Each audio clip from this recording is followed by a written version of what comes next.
Uzoq muddatlik asoratdan keyin olim ulamolari, tijoratchi boylari, hunarvand kosiblari, o'qituvchi o'quvchilari, dehqon ishchilari, mutafakkur ziyolilari u yo'ltashdek birlik sap tuzib, qonliq kurash qilib, tajovuzlarni qo'g'lab chiqarib qurib chiqqan mustaqil Sharqiy Turkiston Islom Jumhuriyatining qurilish tarixi bizga umid bag'ishlaydi. Butun millatga va davlatga shon-sharaf keltirgan Sharqiy Turkiston Jumhuriyati qurilganligini xotirlash va uni aslash millatimizning kelgusiga nisbatan umid hamda jasorat bag'ishlaydi. Hammamizga ma'lum bo'lganidek, Sobit Damollam, Alixon To'ram qatorliq ajdodlarimiz 1933-yili 11-oyning 12-kuni Sharqiy Turkiston Islom Jumhuriyatini va 1944-yili 11-oyning 12-kuni Sharqiy Turkiston Jumhuriyatini qurgan bo'lib, bu ikki jumhuriyat qurilgan vaqt atrof qalaymaqonchilikqa to'lgan, yurtxona vayron qilingan, to'rt tarafdan dushman kuchlar mazkur ojiz davlatga ko'zini tikib turgan intayin murakkab tarixiy bosqichda turayotgan mezgil edi. Davlatimiz Sharqiy Turkiston ichki va tashqi qalaymaqonchilik, jo'g'rofiya, ijtimoiy holat va siyosiy jihatda nihoyat murakkab bo'lgan qatma-qat tahdid ichida qurilgan bo'lib, tashqi jihatda bir tarafda ayni vaqtdagi Sovet ittifoqi, yana bir tarafda Hindistonni o'z kontrolligiga olgan Britaniya imperiyasi, yana bir tarafda bo'lsa, necha 10 yillar mobaynida Sharqiy Turkistonni va aziz xalqini ezib, zulm qilib, bulang-talang qilayotgan qonxo'r, tajovuzchi Xitoylar bor bo'lib, bularning hech qaysisi Sharqiy Turkistonning mustaqil davlat bo'lib qolishini xohlamaydi.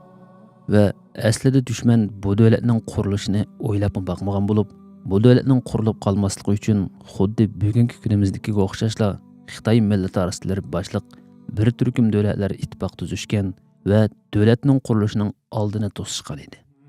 Ammo Allohning qudrat kamoli, fazli inoyati, aziz vatandagi har soha fidoilarining birdek kurashchanligi va tirishchanligi bilan oshunchalik qiyin sharoitdami bir emas, ikki qatim hammaylarni hang-tang qoldirgudek jumhuriyat qurib, uni e'lon qildi.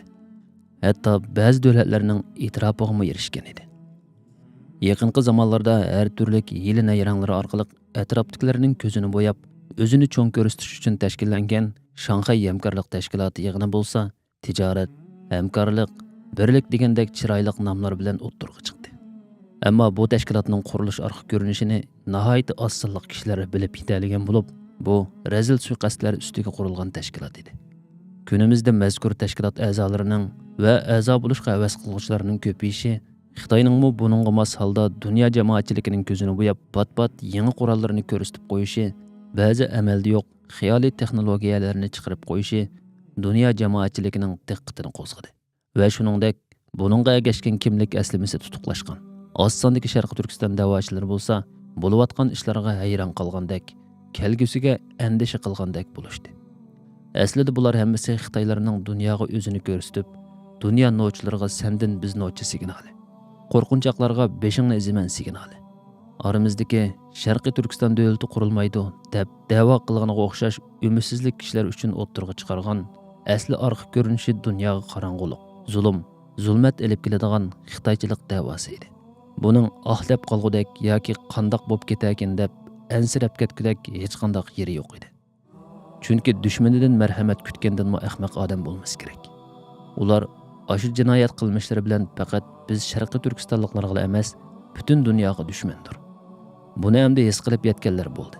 Texchi bilolmaganlar yillar o'tgandan keyin Xitoylarning yumshoq siyosati sababidan o'zining o'rnini yo'qotgan, o'zining boyliqlaridan ayrilgan va hatto o'zining zaminlarida ajnabiy atilib qolgan vaqtida to'lima kechikib his qiladi. Aslida Xitoylar u qadar kuchli emas. Uni kuchli his qildirgan hozirgi ba'zi texnologiya bilan bizning vatanlarimizdan bulab-talab elib ketgan boyliqlardir. Lekin ey aziz xalq, zolimlar chuqum gumron bo'ladi. Kuchlikning ustida bir kuchlik bor. Alloh Qur'oni Karimda u mashriqning va mag'ribning parvardigoridir. Uningdan boshqa hech iloh yo'qdir. Uni homiy qilib olgan, ya'ni hamma ishingni uningga topshirgan degan. Mushu munosabat bilan o'z qarindoshlarimizni yaratquchining ana shu olamshumul xitobini unutmaslikni tavsiya qilish bilan birga, bilib bilmay falsafa nuqtasidan modda birlamchilik dunyo qarshiga eg'ib ketib qolgan moddizmchilarni ogohlantiramiz.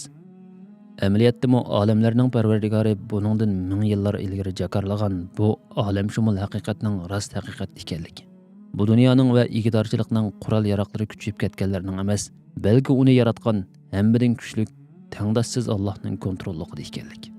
Uni o'zi xohlagan insonlarga nisb qiladiganligi va lekin oxirgi qalbining, oxirgi kontrollikning yanada u qudratlik Janobi Allohning qo'lida bo'ladiganligi uzun tarixda nurg'unlagan dalil paketlar bilan isbotlanib kelmoqda. Bu quyoshni to'sqili bo'lmagandek ochiq haqiqatdir. Alloh eng kuchlikdir. Har doim g'alaba qiladigini uzat yordam bergan tarafdir. Eng oxirida utuq qozonadiganini uzatga egashgan mo'minlardir. Alloh ko'rsatgan haq yo'lda da'vat qilishdan va bu yo'lda Allohning dushmanlaridan ayminib qilib harakat qilmaslik iymoni komil mo'minning sifati emas. Allah Taala mundaq deydi.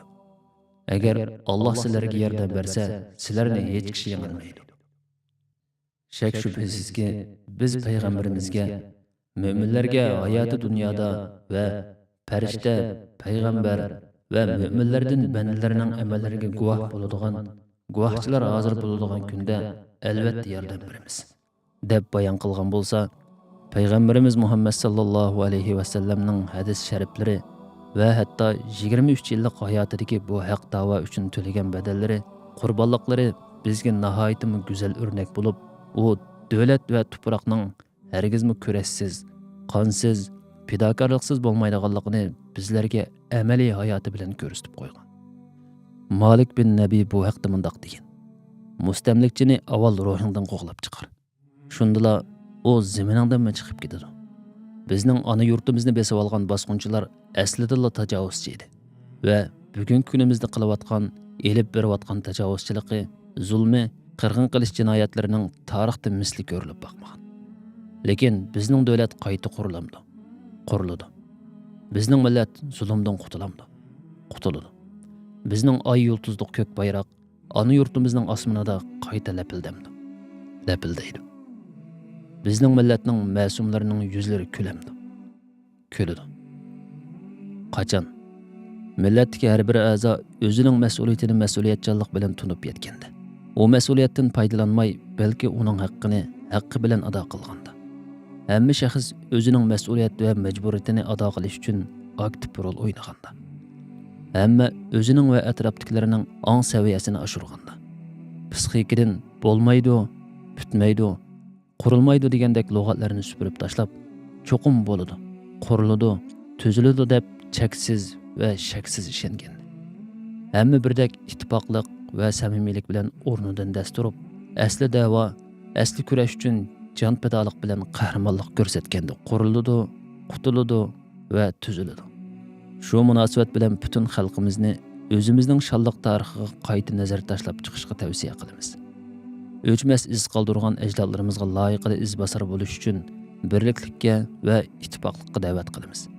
O'zimizning shonliq tariximizni qayta yaratish uchun birlik safga chaqiriq qilamiz. Qudratli Allohdan hammamizni birdek uyultashdek uyushib berishini, o'zimizning ona yurtidan tajovuzchi zolimlarni qo'g'lab chiqarib, bayroqlarimizni lapildatib, shukr sajdasi bilan hamda sano aytishga nasib qilishini so'raymiz. Amin.